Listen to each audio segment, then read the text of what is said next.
Mr. Jones of North Carolina. For what purpose is the gentleman from Texas rise? With unanimous consent that I take my 5 minutes at this time. Without objection, the gentleman is recognized for 5 minutes.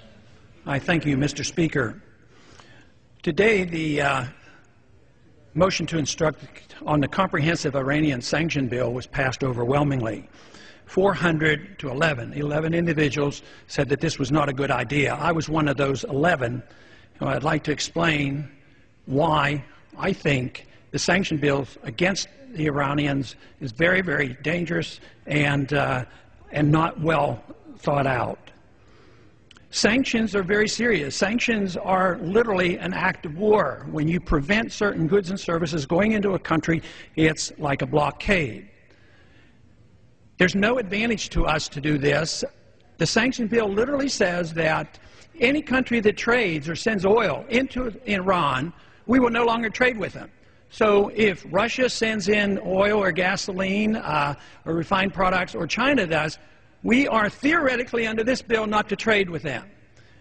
Can you think of anything more chaotic than having a trade war with China at this particular time? So often, well-intentioned foreign policy procedures backfire, they have unintended consequences, and there's too often blowback. Today, unbelievably, we are engaged in so many places in the world, and we can't afford it. Our foreign policy costs us $1 trillion a year to operate. We're in 135 countries. We have over 700 bases throughout the world. We are engaged in military confrontation in Iraq, Afghanistan, and Pakistan. We're bombing in Yemen, and as well as having surrogates fighting in Somalia. We're flat out broke. The policy is driving our enemies into the hands of the Chinese, and here we are looking for another war. It makes no sense whatsoever. The conversation today was nothing more than war propaganda on why we have to get ready to bomb the Iranians. There is no proof, according to our CIA, that they're actually working on a nuclear weapon. Now, I'm sure they would like to. Why not? Everybody around them have it, so it would be logical that if they're surrounded and threatened and intimidated with all their people around them, why wouldn't they want one? Well, of course they do. But others have it.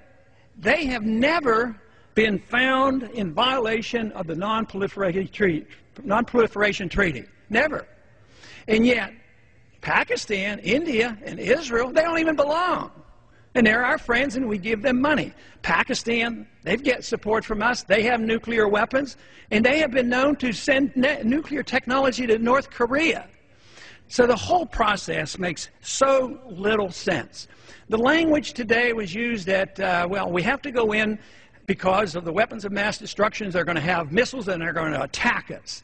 It's identical to the propaganda promoting in 2002, in 2001, before we attacked Iraq.